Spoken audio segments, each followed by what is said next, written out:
तो hey everyone, once again welcome back to my channel. This is Harshad Kumar, a second year MBBS student at All India Institute of Medical Sciences Raebareli.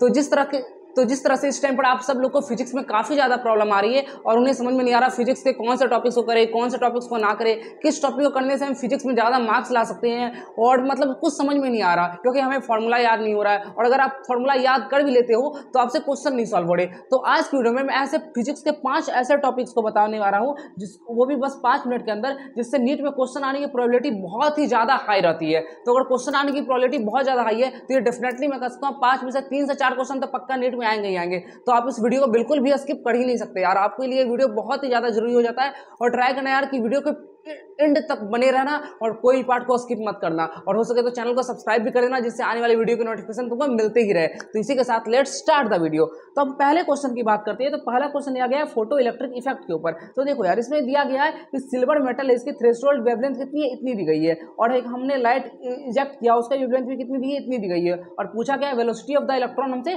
पूछा गया। तो हम basic एक concept समझते हैं photo electric effect का होता क्या है। तो देखो यार, इसमें एक मेटल होता है, मेटल पे हम क्या करते हैं, एक लाइट इजेक्ट करते हैं लैम्डा वेवलेंथ की। अब मेटल का एक खुद का एक वर्क फंक्शन होता है जिससे ज्यादा आने पर ही इलेक्ट्रॉन इजेक्ट होता है। तो अगर हमने ये जो लैम्डा है वो उससे ज्यादा दे दी तो अपने आप इलेक्ट्रॉन इजेक्ट हो जाएगा, और इलेक्ट्रॉन इजेक्ट होगा तो उसकी स्पीड कितनी होगी, वी दी है। तो वो हम निकालेंगे कैसे, तो एक फॉर्मूला आता है SC lambda equal to SC lambda naught plus half MV square. तो यहाँ पे लैम्डा क्या है, वो लाइट की वेवलेंथ है, और लैम्डा नॉट क्या है, वर्क फंक्शन जो मेटल का होता है ना, मेटल जहाँ पे जैसे यहाँ पे सिल्वर है उसका हमें यहाँ पे वेवलेंथ दिया हुआ है।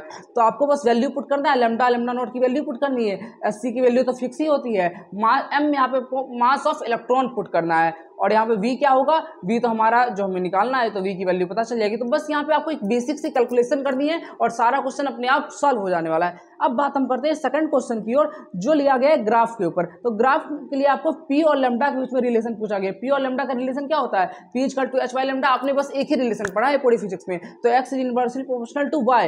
तो इसके मतलब क्या हो गया, रेक्टेंगुलर हाइपरबोला। कितना सिंपल क्वेश्चन है यार कि इसमें बस आपको x inversely proportional to y देखना है और अपने आप क्वेश्चन तुम्हारा सॉल्व हो गया। डी ऑप्शन आ गया, 10 सेकंड के अंदर ये क्वेश्चन सॉल्व हो सकता है।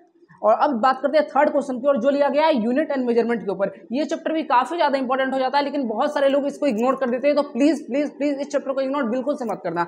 अब हम बात करते हैं इस क्वेश्चन को सॉल्व कैसे करें, क्योंकि ईरर इन पी पूछा गया है। तो इसके लिए एक ट्रिक होती है यार, देखो क्या करना होता है। जितनी ईरर हो, जो ईरर दिया होगा और जो तुम्हारा पावर होगा उसको मल्टीप्लाई कर देना। लाइक ये हम क्या करेंगे, 1 इंटू 3 कर देंगे, 2 इंटू 2 कर देंगे, 3 इंटू 1 कर देंगे, और d और 4 इंटू 1 कर देंगे। तुम समझ रहे हो मतलब क्या, एक का ईरर निकालने के लिए क्या करोगे तुम, ए का परसेंटेज इरर और ए का पावर से मल्टीप्लाई। बी का इरर निकालने के लिए क्या करोगे, बी का परसेंटेज इरर और बी से पावर से मल्टीप्लाई। सी का इरर निकालने के लिए क्या करोगे, सी का परसेंटेज इरर कितना है 3 और सी का पावर कितना है 1, तो 3 इंटू 1। इस तरह से तुम करते जाओगे ना, तो 3 into 1, 2 into 2, 1 into 3, 1 into 4, total तुम्हारा हो जाएगा 14%, जो आंसर आ गया। तो इसके लिए ट्रिक क्या थी, just multiply error to the power. जो इरर दिया है और जो पावर है उससे मल्टीप्लाई कर दो, और उसके बाद एट लास्ट सारे इरर को ऐड कर दो, तुम्हारा आंसर अपने आप निकल जाने वाला है। अब हम बात करते हैं फोर्थ क्वेश्चन की, और जो थोड़ा सा कंसेप्चुअल क्वेश्चन होता है। इसमें क्या है, 1 केजी का मास है वो रेस्ट पे रखा हुआ है।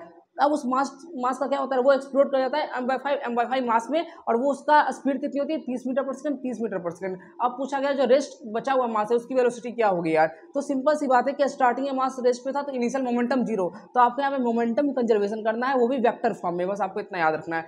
अब देखो m/5 30g, m/5 30i और 3m/5v।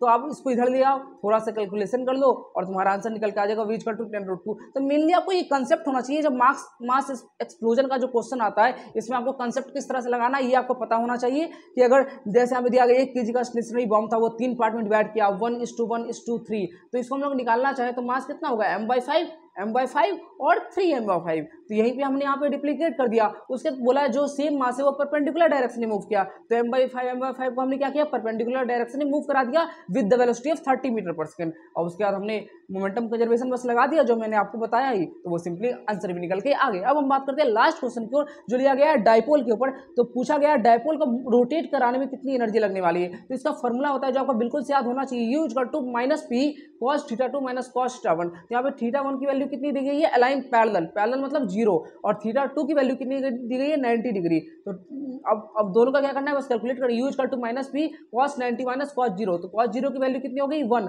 कॉस 90 की वैल्यू कितनी हो गई 0, माइनस पी का तो रहेगा ही माइनस पी, तो यू इक्वल टू पी, इसका आंसर आ गया अपने आप। तो देखो यार, बस 5 मिनट के अंदर हमने 5 क्वेश्चन को कर डाला, और इसमें से मैं डेफिनेटली कहता हूँ 3 से 4 क्वेश्चन तो आने ही आने हैं यार। तो अगर तुम्हें इस तरह की वीडियो और भी चाहिए जिससे तुम अपने नीट में फिजिक्स में एक अच्छी मार्क्स लेके आ सको और नीट फिजिक्स को फोड़ के आ सको, तो यार प्लीज नीचे कमेंट डाउन कर देना। और इसके साथ ही मेरे डिस्क्रिप्शन में एक टेलीग्राम चैनल का लिंक दिया होगा, तो उस टेलीग्राम चैनल को भी जरूर से ज्वाइन कर लेना, क्योंकि आज ही मैं उस रात 10 बजे उस टेलीग्राम चैनल पे लाइव आने वाला हूं, जिससे आप सारी क्वेरीज, जो भी आपकी दिक्कत आ रही हो, जो भी प्रॉब्लम आ रही हो, आप सारी मुझसे पूछ सकते हैं, वही वीडियो कॉल के थ्रू मैं लाइव आऊंगा।